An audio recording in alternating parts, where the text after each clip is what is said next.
a few licks on the chin. Just keep your head down and carry on.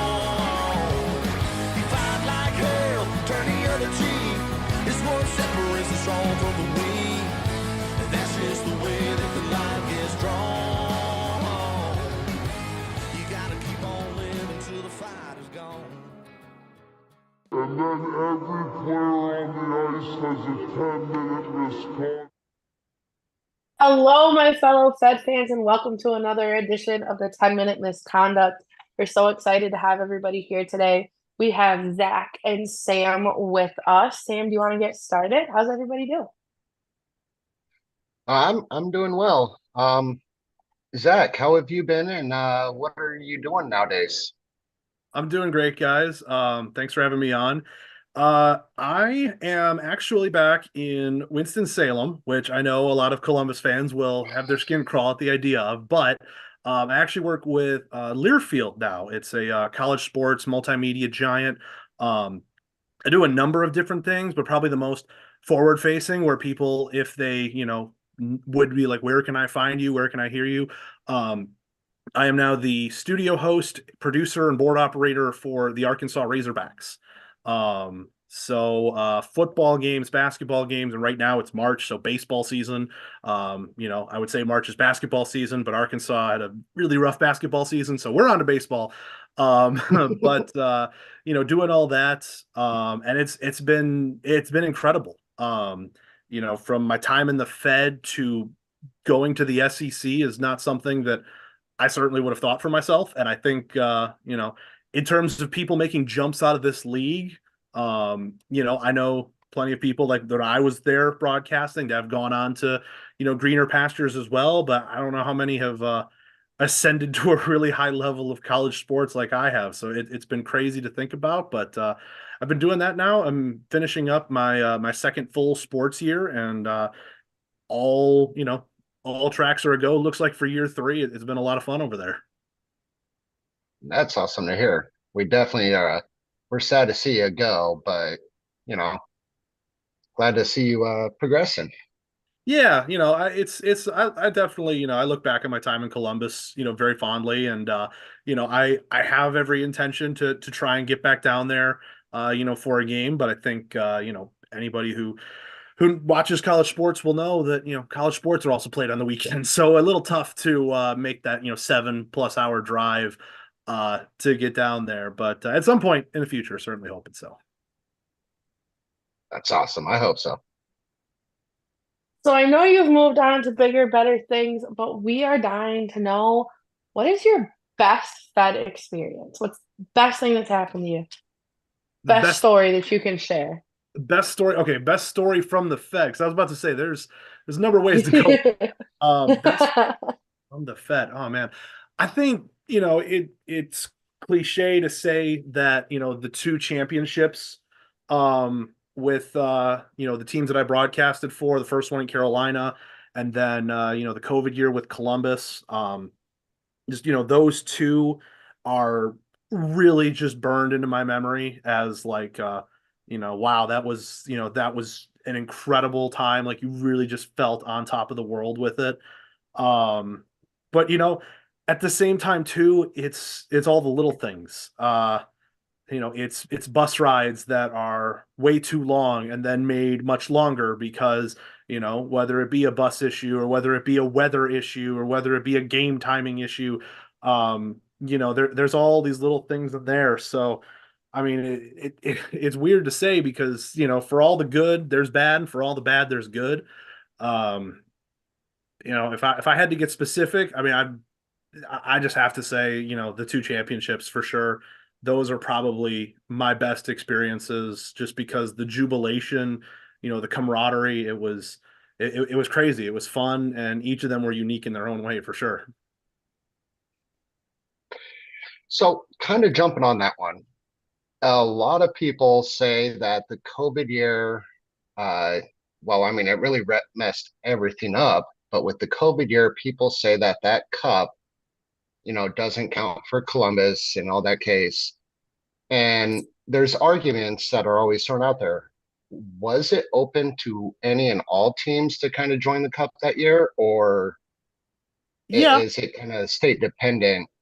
it was. I mean, I think that was probably the better way to say it. It was definitely state dependent. If you anybody who remembers around that time, before we even started the competition that did commence, there was the idea, and I will leave it at an idea, and I will leave my adjectives out of it, to have Elmira and Watertown play each other the entire month of January.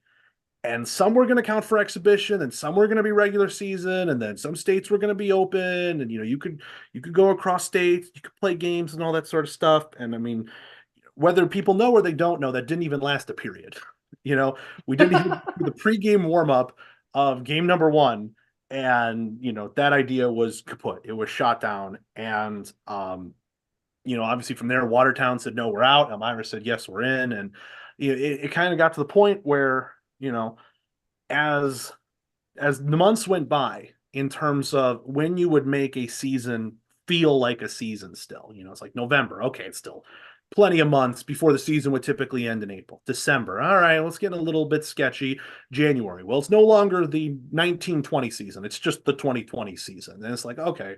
I want to say the drop dead date for like getting that season off the ground was maybe less than a week um before the day of the first game, which I feel like Columbus played in, but I can't really remember because all I remember was it was Columbus, Port Huron, Elmira, and then Carolina was like in, but like 2 weeks later they were in because something had to pass or whatever had to go, or they were making sure their arena could be played in, which obviously it couldn't. Um, so there was that whole snafu, but basically they said, all right, you guys just got to play X amount of games, and we've got this, but weekend by weekend it can change, and it was all sorts of a mess. And to the owners that bought in, played it, to their credit, like that's a huge risk, and not knowing if you'd have crowds, not knowing if people would want to show up, all the backlash that could have come with it. It was crazy, but I mean, it was still there. It was still hockey. And I'd be honest with you, it's probably one of the reasons why I think the Fed has sort of shot up in terms of its competition level, in terms of the talent you're seeing in the league, because like that league, especially in Columbus, like I know a lot of people make jokes like, oh, it was the Columbus Rail Yard Dogs, because there was a ton of Roanoke players that obviously weren't playing because the SPHL wasn't playing. When you cut the leagues in half from the Fed all the way up to I think the ECHL were basically cut in half. Um, there's talent that's not playing. There's talent that's going to try and find a place to play. It's going to filter through, and I think almost like not by like, oh, this is the last ditch effort for some of these guys to play at all this season, but playing there, showing off their talent level, and sort of giving that level of credibility, like, hey, for everybody who says, oh, it's the Fed, it's whatever, that year, having the talent that they did in the Fed, I think shot them up. So yes, well, it's called the Ignite Cup, and they said it wasn't a Commissioner's Cup because at the time, more than half the teams weren't playing, which I can understand that rationale behind it, because I think it was a 10-team league at that point. We only had 4 teams playing. Like I can understand from that point, but to answer your question of like legitimate or not, I mean I think that year is actually a lot more important than people realize. I think when it came to the Fed, and it was risky, it was adventurous to say the least, but I think it was very important. So to say it's not a Commissioner's Cup, fine, that is true in the realm of the record books, but to say it's not a championship, I think is false. That is very much like we played really good hockey that year. It was fun. It was a wild time, and it deserves to be celebrated just like any other ones. Like I got 2 rings from those 2 teams, and I'll wear them both proudly wherever I go out that calls for that sort of regalia. Yeah, I don't blame you. So you're kind of talking here about, announcing for championship style games. Anna and I would both like to know how on earth it is that you keep up with such a fast-paced sport and announce with it at the same time. Give us some pointers here. Um, so that's funny because at Learfield, um, at Learfield, there's a bunch of people that are in roles like mine that are producers, studio hosts that want to do play by play. I'm invested, I'm included in that group as well. So there's a lot of like talk about like the finer points of it and how you get through it. And even among play by play people, hockey play by play is like, whew, that's pretty crazy. But it's just a different beast when you compare it to, any other sport, a football or a basketball. Like I would almost argue basketball play by play can go faster than hockey play by play. It just doesn't on average. But I mean, to answer your question, to like keep up with it and to just a lot of it comes down to prep, and a lot of it just comes down to, for lack of a better term, game sense. Like everybody loves to talk about how hockey players, they have that game sense. They just know where to go. It's kind of the same thing with broadcasting. You just kind of have to know, what's the temperature of this game? Where are the big players? Where are the things that are going to potentially happen? And even then, you're going to be surprised by something, and you have to be ready for that. So on top of having that game sense, that's where, your preparation comes in. It's actually funny because I kind of thought that question might be asked here. So this is my book. Many different broadcasters will have books for all sorts of sports. I own ones for hockey and for baseball/softball. So like your announcer's Bible. Yeah, because here's the funny thing. What I want to show you guys, because this was the last book I had when I was doing my last year with the River Dragons. In fact, the first game in this book is from March 19th. And then the last game is May 2nd when Watertown won that double overtime game. So just to give you an idea, like here is, and I apologize for my handwriting, what you can see. Here's like a lineup card page, right? And you can see here, this is very base level. This is numbers. This is last names. The numbers next to it are goals and assists in the playoffs. So at this particular game, Alex Dorjahan had 2 goals and an assist to that point. So if he scores another one, boom, I call his name. I know that. I look down, see a 2, add 1. That's his 3rd goal of the playoffs. So like, stuff like that, like having it down there. But I show you that because you have to remember, at that point, I was in my 3rd year with the River Dragons. I have known these guys for months on end. I have known the team for years on end, like knowing this history, having that all in the back of your mind, right? So then let's flash forward to a game that I am filling in for 9 months, a year, however much it was later. That same page for a game of Carolina versus Columbus in Winston-Salem all of a sudden gets a lot busier. So there's a lot of notes. There's a lot of scribblings and scrawlings that go in there. So, there's prep that goes into it, and there's game sense.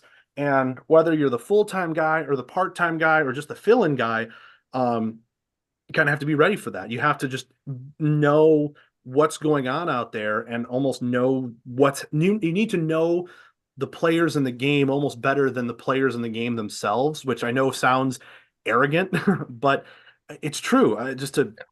One of the highest compliments I received when I was in college and really started to get, the feeling that, hey, I wanted to do this. I was calling college club women's hockey actually for Grand Valley State, my alma mater.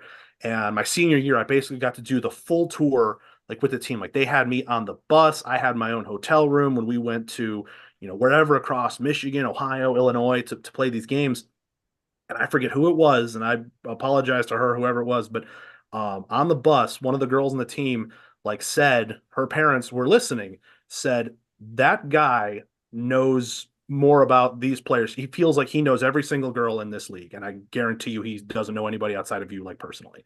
And that I think I took as a very high compliment of, whether it's my own team or whether it's somebody else's team, to have that, that preparation and that know-how, that's what helps get you through it. Speaking fast linguistically and, getting words out, anybody can train themselves to do that. But I think to actually be able to make that go seamlessly and do it with quality, you need a lot more than just being able to talk. Absolutely. And that's such a great answer. And definitely more than I expected. So thank you so much. I appreciate the insight. I'm sure Anna does as well.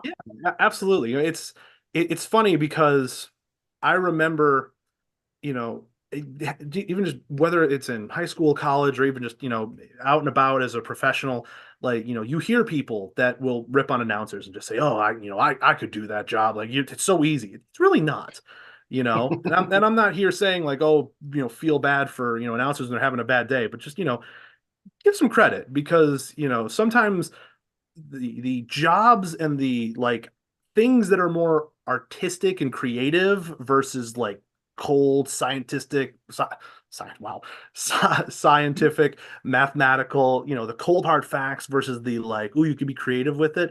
I think sometimes we like to, to really dig on the creative types without realizing how much can really go into that. So interesting, Absolutely. you kind of showed us that book. That Uh-huh. particular one, you said Columbus and Carolina, it got really, really busy. Is that when the line brawl happened? No, so not in this book, in another book somewhere, because this book still has, gosh, this is a 90 game book, and I still have that many pages compared to that book still got like two-thirds of its life, still left if I ever do end up filling it out. But no, that book I'd have to dig for that one. Yeah, that the line brawl, the everything there, like the game you could say that like shut down everything because like obviously after that, COVID was everywhere and all that. That was certainly a crazy one too. In fact, I'm pretty sure on an SD card somewhere, again, I'd have to dig through it. There's probably my call of it somewhere because I'm sure Sam, you'll remember as a Dragons fan, that was the first year, and that year we weren't doing YouTube on the road. We were just doing radio. YouTube was for home games only, and that was because we didn't really have the ability to travel like people as well as we could, and we didn't really know about like how good the internet was in certain buildings, so we didn't want to risk it. But I recorded every game, and I remember having to stitch it together over whether it be Carolina or Port Huron or Elmira's YouTube stream to get my call on their video for our highlights for Mhm. Columbus. So somewhere exists my call of that. Um, I wish I could tell you what I remember about it. I don't. The like most vivid thing I think I remember, I don't know if I said it on there or not, but when MJ Graham left the penalty box and went to charge at somebody, I don't remember who, but just inadvertently got rocked and just sat down. I was like, oh, that's that's about Going the and just pow. yeah, that's about the only thing I remember for it. After that, everything is just, a blur, and obviously everyone's got their, fan videos from it. And then there's, Drew's call that of course made the rounds because he was the home guy and had admittedly it was a really good call of it. But man, that got a lot of play because obviously what happened after was like, oh, is this the last bit of hockey we ever see from this league again? And thankfully it wasn't. But boy, if it was, what a way to go out. But yeah, so I Yep. don't know, maybe because I think that's about to hit 5 years next year. Maybe if I can dig that up from somewhere, that could be a fun little unearthing for the anniversary. If people even like, if the organizations even want to celebrate, I don't know. Like, I think that plays a lot more with fans, I think, than it does the organizations for sure. Yeah. I mean, I wasn't even into the FPHL yet, and I know what brawl you're talking about Yeah, because I've seen I've seen it online. I mean, When it I hit first got into the Fed and was looking stuff up, that was like one of the first things I found, and I was like, "Yeah, I think I really like this league." that hit. I mean, that hit TMZ Sports, that hit Barstool, Oh, that hit literally everything. And I don't even think it was because it was like, hey, COVID's shutting the world down. Like, we need to scrape the bottom of the barrel. Like, that would have been talked about even if there wasn't, a global pandemic shutting down sports. It would have been like, that was a pretty big deal. Coach fighting player, shirts get ripped off. Like, yeah, it was insane. Mhm. Again, on an SD card somewhere is my recollection of. I don't know how good it's going to be because I promise you, I do remember we were down 8-2 or something like that. Something real bad. And the only reason it started, well, not the only reason I should say, but I think it was Ivan Bondarenko scores a goal and we're about to just line up at center. And then that's just when the chirping, the jawing, everybody's yelling at each other. And we didn't even I Mhm. don't know. Maybe the puck got dropped, maybe it didn't, but it went off at some point during that center ice faceoff line, and it was just it, it was a blur from there. And what was crazy is we finished that game. Like a lot of people will see that and be like, "Oh wow, they definitely called the game, right? It was 8-2 or whatever the outlandish score was. There's like 7, 8 minutes left." No, we played the rest of it. There was some Oh my sort of on goodness. ice, discrepancy in terms of players and all that in the box.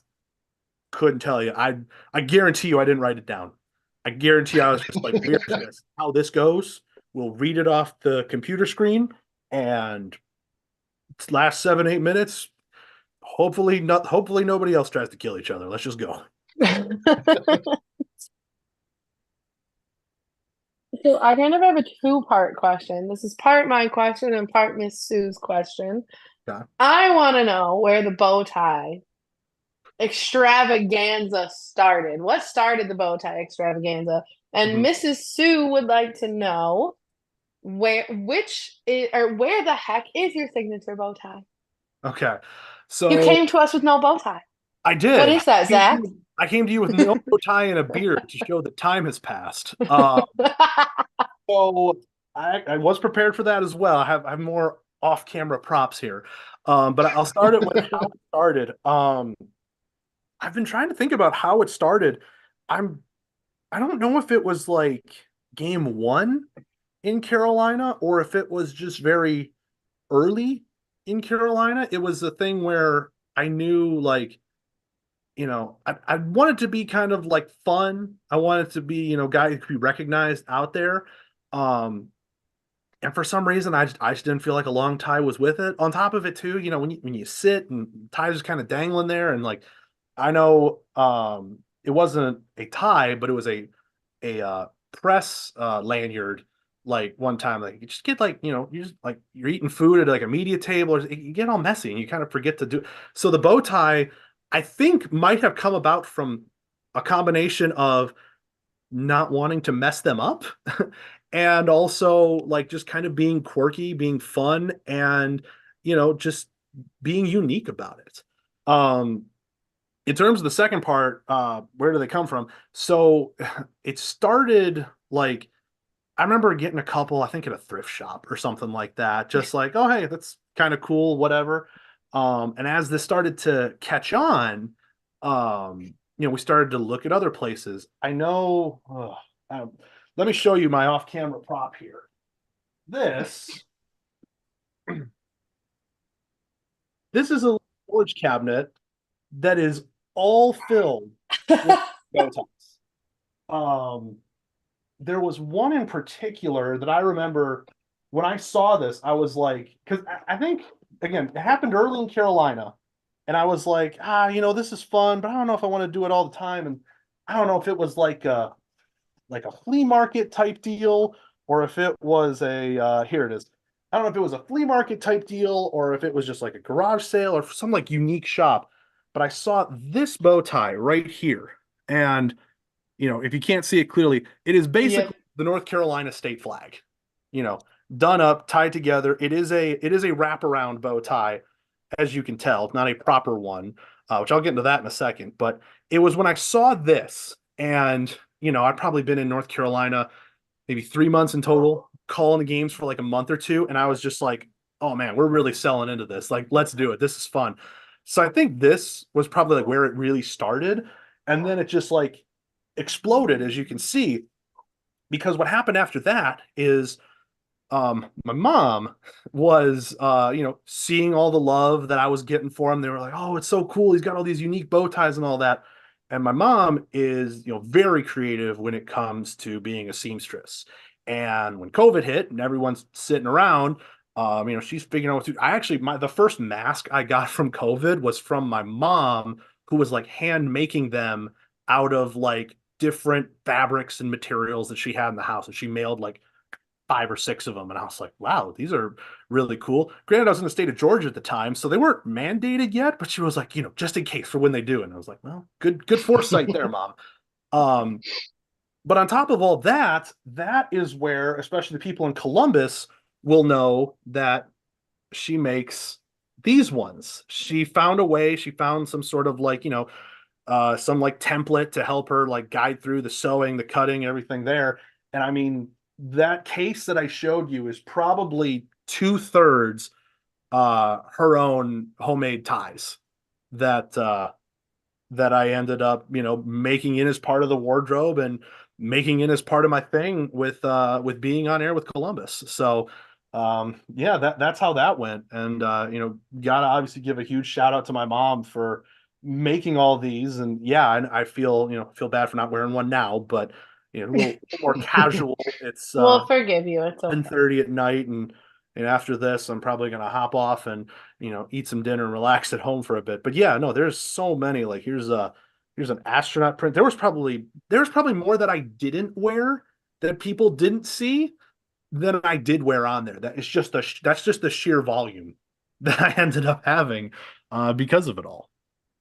Now, correct me if I'm wrong here, but I'm pretty sure that I remember at least one stream, and it might have even been the Big Save Night stream, where you had like a different bow tie every time you were on camera.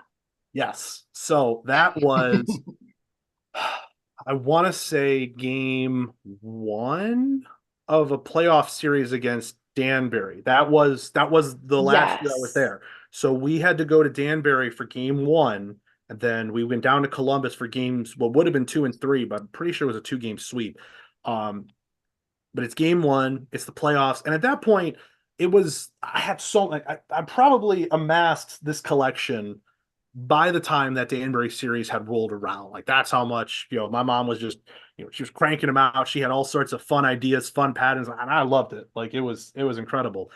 And so my brain hatched this idea, because a lot more people are going to be watching the River Dragon stream than typically because it's a road game. When you get 3,000 people in the stands, yeah, you might only have 1,000 to 1,500 people watching online. But in theory, if you're on the road and you have YouTube, you should have like 4,000 people watching. I don't remember the exact numbers. It was a good night. I will tell you that. A Friday night hockey game where obviously playoffs are on the line. And I guess, league record aside, trying to repeat as champions. But um, I remember hatching this idea just like, I'm going to do these on air hits for pre-game, for intermission, for post-game and all that. And there's breaks and we cut away to the ice and all that. And I thought, let me take like 20 of these and let me just change them out. I'm pretty sure I wore a pretty neutral, like, I don't know if it was white or gray shirt. It's very neutral. So like it wasn't going to overly clash. And I was just like, let's just see who's paying attention in between spurts of play.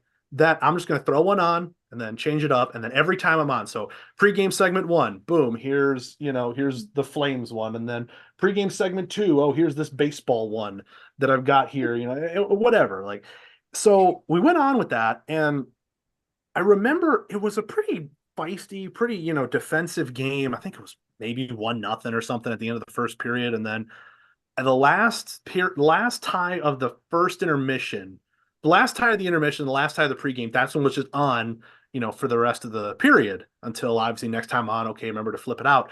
And I think the second period, we scored like 5 goals and we were up 5-1. And all of a sudden, and I want to say it was Chris Kaufman who was with me producing that game in Danbury. Him and I looked at each other. We were like, can't change his tie now, huh? This is the lucky one, right? And he was like, yep, that's the lucky one, which I can't remember. A part of me wants to say it was this Flames one because I don't remember it being the Dragons one because the Dragons one everyone loved. Because funnily enough, this one was actually made of leftover team license masks. I sent like 8 home, and mom was able to cut up enough of them to make the template needed and actually do a pretty solid, like, color stripe. It looks awesome. Yeah. So this one I know is a fan favorite. For some reason, I want to say it was this Flames one, but it could have been another one. I'm not sure. It might have been the cow print one even too, because I know like, oh man, I have so many. I really should have prepped this better. Here it is. I think it might have been this one too, which is just like a straight like cow print one, which I'm 99% sure is my girlfriend's favorite one because cows are some of her favorite animals. But whichever one it was, we were just like, oh, we can't change this one. This one's the lucky one. And so obviously we ended up going and winning that game. And so game number two, that's the first one I'm wearing. But in the third period and post game, people were like, hey, was he changing? Was he? No. And it all turned into a versus messing with them just for the sake of who's paying attention. It turned into I was paying attention, but now it's like a Mandela effect. Like, am I going crazy? Like, was that really it? Like, That's how it was for me. I got a lot I've of got super ADD. And I was like, wait, did was that me? Was that him? Was that who was that? I got a What lot of happened? feedback from that, and it was mostly positive, and it was all just like that again going back to like why I started is to be like kind of quirky, kind of unique, but have some fun with it. And ultimately, I think that was kind of like a big lead up of like, hey, that's a way to have so much fun with it. And I guarantee you, had I would have come back for, I guess that would have been the 22-23 season. I probably would have kept that gag up because a lot of these ties never got on camera, and that's a shame, and I apologize to my mother for that. But yeah, on top of it, it was fun. It was so like, it's a thing where if you're winning and everything feels good, oh look, it's like extra cool, haha, whatever. And if you're just getting stomped like 5-0 and it's the end of the second period, it's still something you can kind of like look at and be like, haha, all right, that's cool. So it's one of those things where I think, it was my way of expressing, having some fun, and just kind of keeping it light.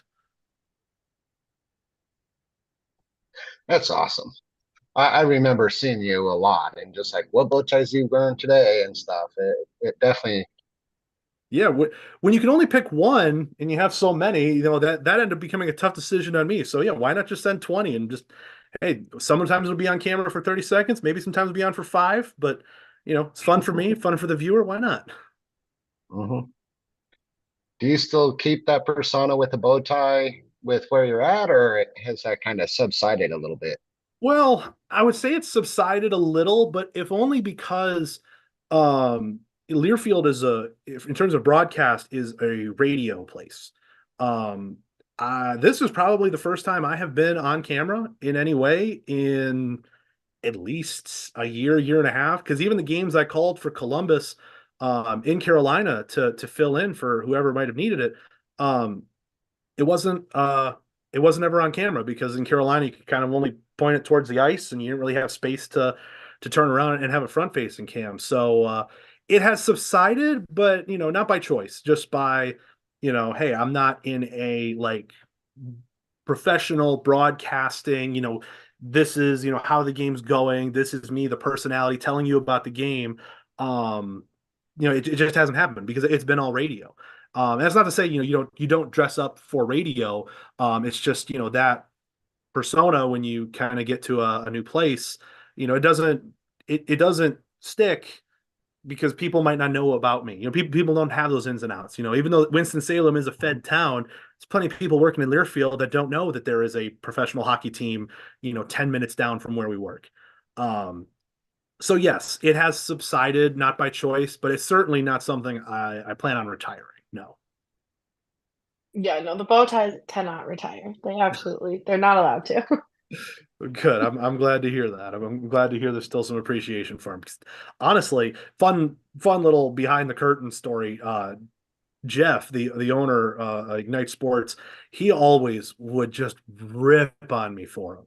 Like it was always like the jokes ranged from a number of different ways, but I think my favorite shtick is when it's just like there would be a clown pun somewhere in there, or like some punchline that leads up to like, well, you got to go to kid's birthday party or something. Like it was it was so funny, just stuff like that. Just kind of digging on it, but again, it's a talking point. It was fun. It rolled off my back. I loved it. It was, I'm not one like when it's in terms of calling a game to bring attention to myself because that's not what a broadcaster is supposed to do. But I don't mind if the attention is looked at me because I'm being a little outside of the box. Yeah, Well, inside of the makes box is sense. no fun. So Hmm. if someone wants to hate, they can hate. Right. So, with you being involved with the Fed for a couple years, many years. Uh, you've got a lot of interesting stories, and one I'm dying to kind of hear.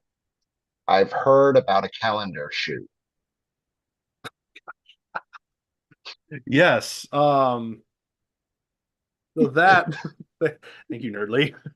He knows he was not well, okay.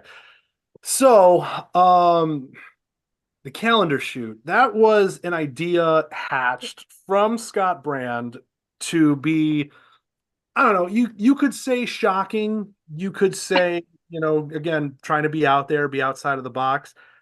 We kind of just took it as like, hey, we're here in Columbus. We've only been around for like 2 months. We've got to get word out. We've got to like do something that's going to make people like be like, oh, there's something new going on there. I guess I should go check it out. And for some reason, it was October, around the start of the season, which everyone, if you're an NFL fan, knows it's when everything turns pink for breast cancer awareness. And I don't know what the initial tagline was, but like the like white paper, like we're just spitballing in the marketing idea was basically showing our breasts to save yours or something like that. It's like we're just going to get a bunch of shirtless hockey players. We're going to promote breast cancer awareness, and we're just going to throw the two together and see how it works. Now, the funny thing is this wasn't actually meant to be a calendar. This was actually just meant to be a poster. And I know a limited run print came out about it. The problem is trying to remember who the players were. I know you had MJ Graham, you had Will Laporte, you had John Evans, you had I think Zach Pease and CJ Hayes. I want to say those were the five. And those were like I remember having to ask guys, which some of them knew me from like, oh, these like were the Carolina expansion draft picks that went to Columbus or people that signed that I had like been familiar with before.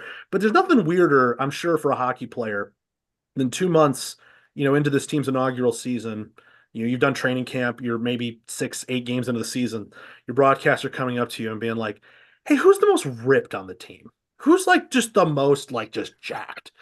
And we eventually settled on that 5 consensus because we wanted an odd number because it had to be like center point and then even like we were thinking about like all sorts of like logistics and like it's got to look a certain way like and all this. So yeah, we had the 5 of them. And what happened was like, all right, we had the picture, everything was fine, everything was fun.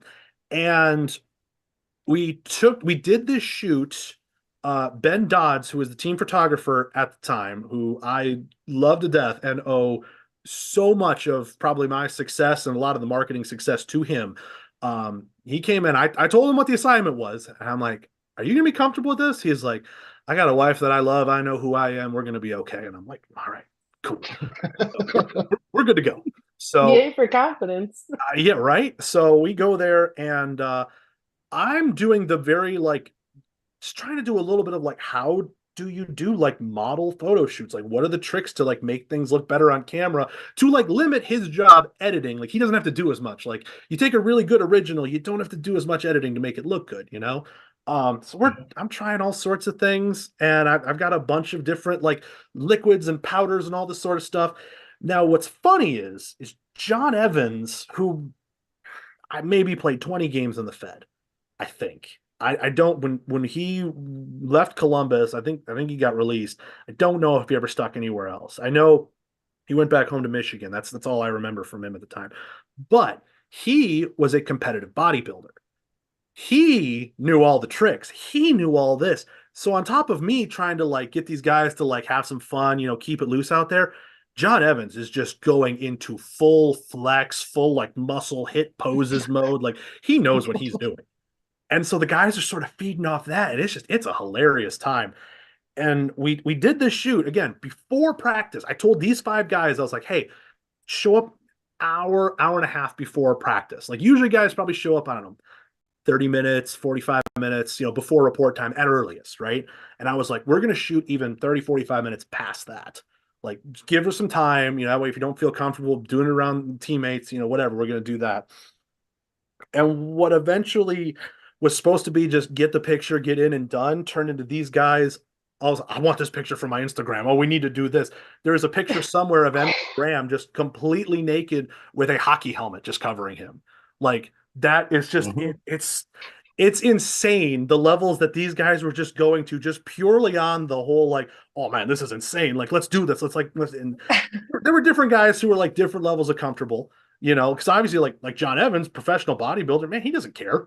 Like he's doing the full poses. He's all stripped down. But like other guys were like, we're just gonna do the bit and maybe they'll take a couple fun pictures. But this unfortunately started to take so long that guys were starting to show up to get ready for practice. So we're just in the locker room doing this. And I remember you got so many looks at first, but then that only gave people a second wind. Like what was supposed to be just like, hey, just get this done in like 20, 30 minutes ended up taking a whole 2 hours out of our day. And like, what ultimately came out of it was just, again, one picture with one poster night that was very limited run because, it was controversial or whatever. But I mean, I think the end product was like, all right, that's what we sought out to do. Everything that came extra was just the guys goofing around, and that was a hilarious time. And I can remember, going to lunch with Scott some random Tuesday or Wednesday. And when we told our waitress, we were with the River Dragons, like this was 2 years after that shoot, they knew about that. So you could say it's controversial, you could say it was weird and dumb, but it stuck in people's minds. That's for sure. And, that I'm like 99% sure that was all a Scott Brand cooked up idea. Like he's got so many of those and, not all of them hit, but when they do, boy, do they hit. Those pictures still do float around. Oh, I bet they do. I bet I have not seen any of these, so if anybody wants to send them to the page so I can see them, that'd be I'm sure if you great. DM MJ Graham, he'll just send them to you. Oh my God. Loved doing. He had so much fun. He loved. I remember he thought he was having the time of his life. I remember that he was. That's when I really saw I think the character that MJ Graham really could be, because like that was my first really interaction with him. His previous time in the league didn't match up for when I started in Carolina. So like that was my first time I'd ever heard of him, ever seen of him. I just know he's this good player. He's French Canadian, all this sort of stuff. And Jay Kroup's talking him up, and I think that was probably the first time where I saw like, oh man, this guy's a character in and of himself. He's just dripping with personality. So we almost forgot. We've been Yeah. talking about so many bow ties and calendar shoots. We almost forgot the most important question of the night. Okay. Pineapple, pizza. Does it go together?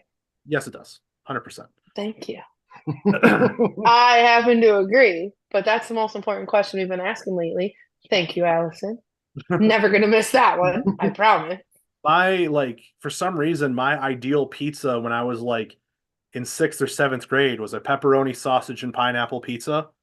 And that stuck for quite a bit. And it's not the only pizza I'll have. Like when I can like order pizza, like if I'm like, oh man, I'm gonna get a pizza and it's gonna be my pizza. I don't always go to that now. I got a couple different, flavor profiles I'll blend between, but in like I want to say 5th or 6th grade, that was my pizza of choice. And so I guess I'm always on yes, Team Pineapple is on pizza. Absolutely.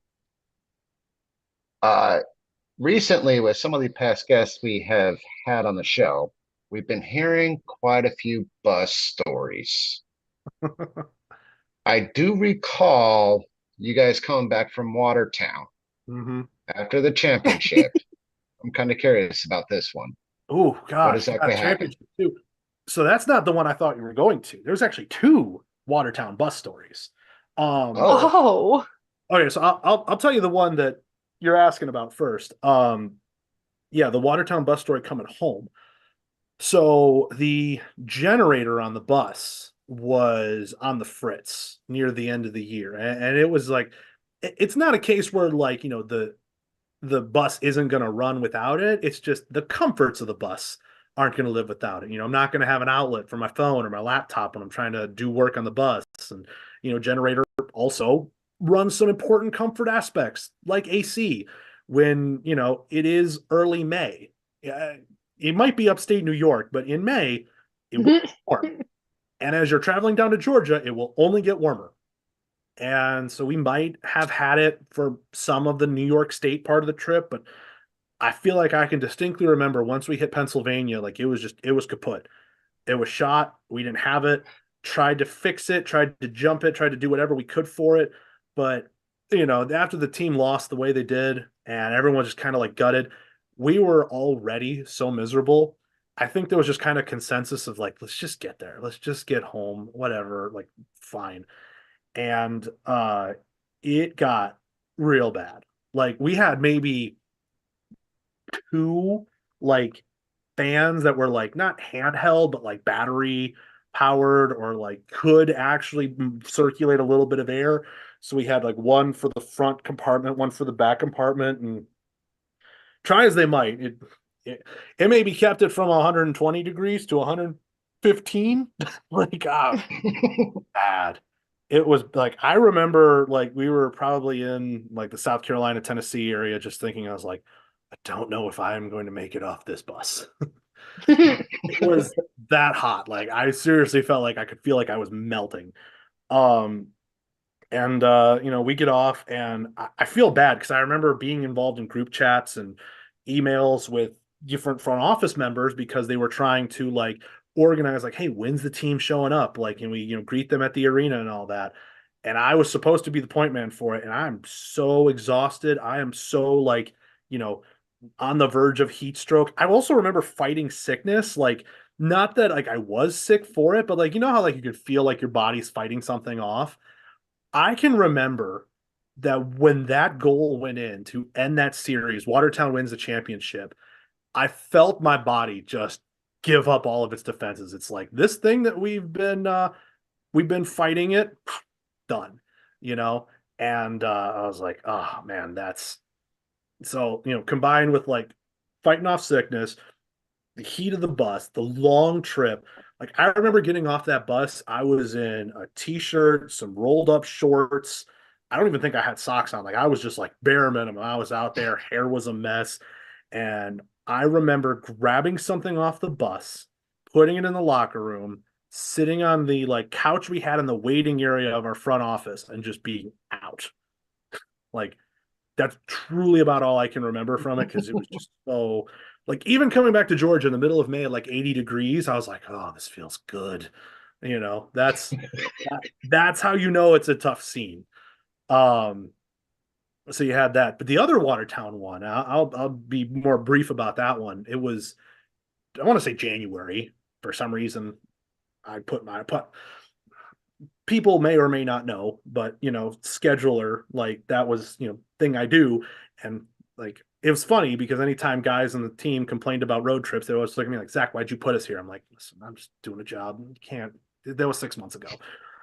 But I was yelling at myself because I'm like, why am I in Watertown in mid-January? What was wrong with me? So we were up there. It was bad. There was snow coming, and we got snowed in. Like the bus like couldn't go because there was just so much snow on the road. And yeah, they were plowing it, but I mean, Watertown, anybody who lives up there will know is very, very averse to getting lake effect stuff. And lake effect just comes out of nowhere sometimes. So I think it was either Friday, Saturday, maybe it was a Friday, Saturday, Sunday. I can't remember, but whatever day we were supposed to leave, big snowstorm. So I was like, couldn't leave. So I was like, all right. And I think like we were probably in Watertown good 36 to 48 hours longer than we were supposed to be. So we had to like extend our hotels and stuff like that too. And then even then, like getting back, between the snowy roads and making sure, driver had rest and all that. Like I think we spent more than 24 hours on that bus just on the way back. Oh And my then goodness. next weekend we had some games. I don't remember who we were playing, but I just remember like that Watertown trip, like for both extremes, cold and heat. Watertown has not been favorable for me for traveling. Well, Zach, we really Um, appreciate having you in here today, and I cannot thank you enough for answering all of our questions. I really think we're going to have you on for a round two if you're willing to come back. Yeah. But is there anybody that you would like to shout out or anything that you'd like to say to the fans? Close out for the night? Yeah, well, I mean, to the fans in Columbus and the fans in Carolina too. I miss you guys. It was a lot of fun to be your eyes, your ears, for the team when I was there. And, I have made a few appearances at the Annex, whether it be a Carolina game or a Carolina Columbus game. So I'm out there. I occasionally do pop up. So it's good to see everyone. I appreciate that. But, more than anything, I just have to thank all the people around me. Um, I've talked a lot about the bow ties, but my mom and all my family back home in Michigan who, give me such great support. Like I never left the state of Michigan until I got that Thunderbirds job. And like that was like full time, like you are moving 3 states away to kind of pursue a passion. And they were all for it. They were with me. So that was really awesome. They've obviously given me a ton of support. And then my girlfriend Sarah, who I owe a lot to in this current position because she also works at Learfield in like the accounting side and a side that's like nowhere near as glamorous as like something that I could do, but is oodles more important. She helped prop the door to get some interviews and find my way here in a place that you know it's scary to pivot your career when you go from being the voice of something and being on air and thinking you have this path to the top and whatever you want to do, to now all of a sudden you're a cog in a machine, but that machine is very big. That machine is very strong and important. And from that regard too, I appreciate her giving me the support and the courage to be able to do that sort of thing because I'm not going to say like it was I'm not going to say, oh, I was toiling away and I was withering away in Columbus because I wasn't, but it was coming to a bit of a crossroads where I was like, hey, I've been here for a bit, like what do I have to do? And this was seen as an option, and I was like, the more I thought about it, the more I got words from somebody who sees that side of it. I thought, wow, so absolutely have to shout her out and know that she is very much an important part of making me who I am and making this all possible in this current trajectory and all the different things that are yet to come for me, whatever it might be. Absolutely. Thank you so much for everything. Thank you for all of the insight, all of the answers, all of the questions, and all of the laughs. Yeah, absolutely. Well, I mean, yeah, if you guys want a round two, I'm sure next season, whenever you guys fire it back up, find an open week where it's little low, and yeah, I'm sure I could find out some more stories here and there to tell everyone. For sure. There's no lack of stories in the Fed. That's very true. All right, everyone. Have a good one. And we'll see you guys next time. Winners never quit and quitters never win. Even if you take a few licks on the chin, just keep your head down and carry on.